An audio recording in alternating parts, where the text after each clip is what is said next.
राधे राधे दोस्तों, आज हम शिव पुराण का पाठ शुरू करते हैं। शुरू करने से पहले मेरी आप सबसे विनती है कि मेरे चैनल को सब्सक्राइब, लाइक और शेयर करना ना भूलें, ताकि हम आपके लिए अच्छी अच्छी कथाएं और पुराणे ला सकें। ओम नमः शिवाय। चलो आइए शुरू करते हैं। राधे राधे दोस्तों, आपका फिर से स्वागत है मेरे YouTube चैनल राधे साहब में। आइए हम आपको आगे की कथा सुनाते हैं। सती का प्रश्न था। उनके उत्तर में भगवान शिव द्वारा ज्ञान एवं नवधा शक्ति के रूप का विवेचन। कैलाश तथा हिमालय पर्वत पर श्री शिव और सती के विविध विहारों का विस्तार पूर्वक वर्णन करने के पश्चात ब्रह्मा जी ने कहा, सुने मुने, एक दिन की बात है। देवी और सती एकांत में भगवान शंकर से मिली और उन्होंने भक्ति पूर्वक प्रणाम करके दोनों हाथ जोड़ खड़ी हो गई। प्रभु शंकर को पूर्ण प्रसन्न नमस्कार करके विनीत भाव से खड़ी हुई। दक्ष कुमारी सती भक्ति भाव से अंजलि बंधे बोली। सती ने कहा, देव महादेव, करुणा सागर, प्रभु दीनो प्रयाण, महायोगिनी, मुझ पर कृपा कीजिए।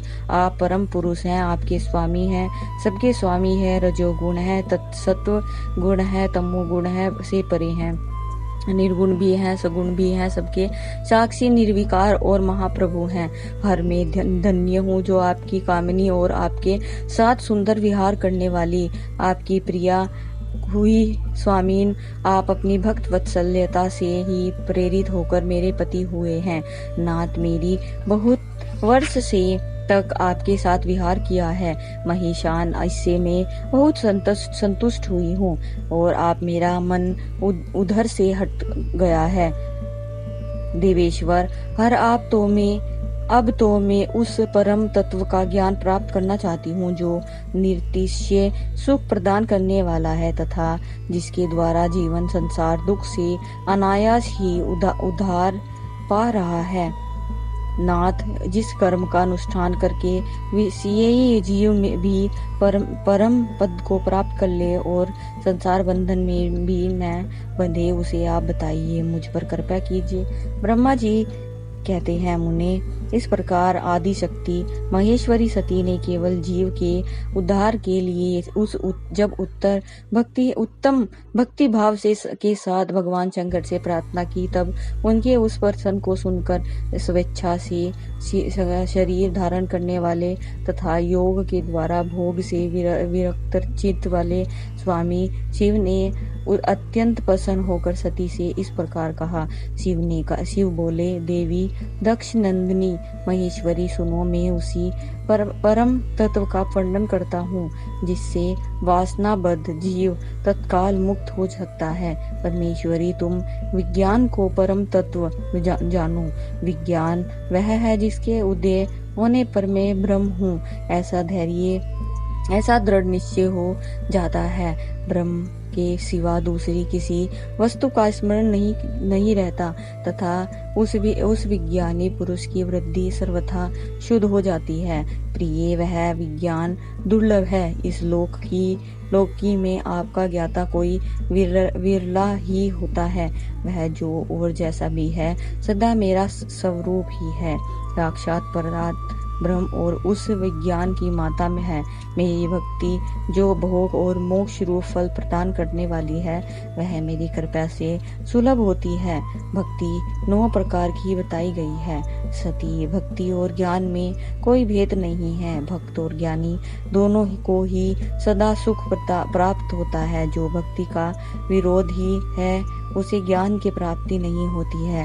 देवी, मैं सदा शिव के अधीन रहता हूँ और भक्ति के प्रभाव से जातिहीन नीच मनुष्यों को घरों में भी चला जाता हूँ, इसमें संशय नहीं है। सती, वह भक्ति 2 प्रकार की है, सगुण और निर्गुण। वे वैधि शास्त्र विधि और प्रेरित हैं और स्वाभाविक की हृदय के सहज अनुराग से प्रेरित भक्ति होती है। वह श्रेष्ठ है तथा इससे भिन्न जो कामना मूलक भक्ति होती है, वह निम्न कोटि की मानी गई है।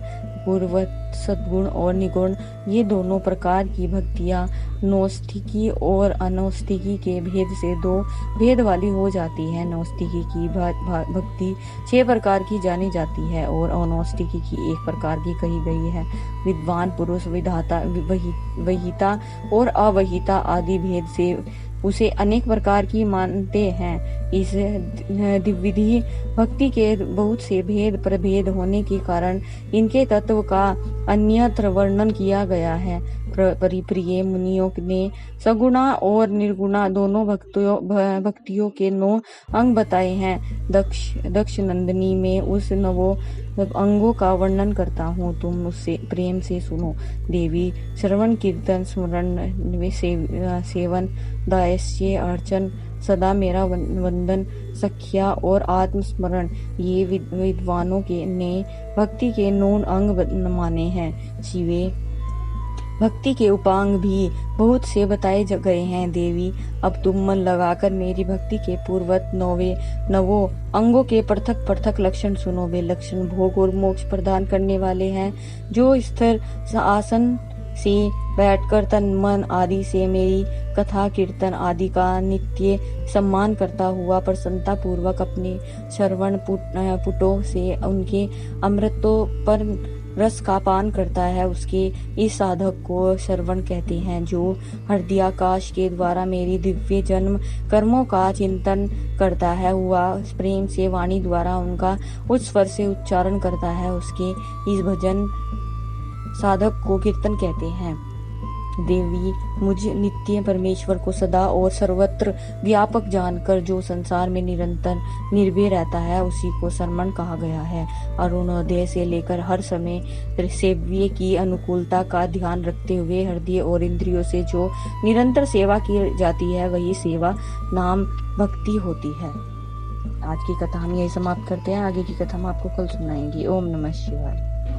अगर आपको मेरी वीडियो अच्छी लगी तो बेल आइकन दबाना ना भूलें, ताकि आपको मेरे आने वाली वीडियोस का नोटिफिकेशन मिलता रहे। धन्यवाद। ओम नमः शिवाय।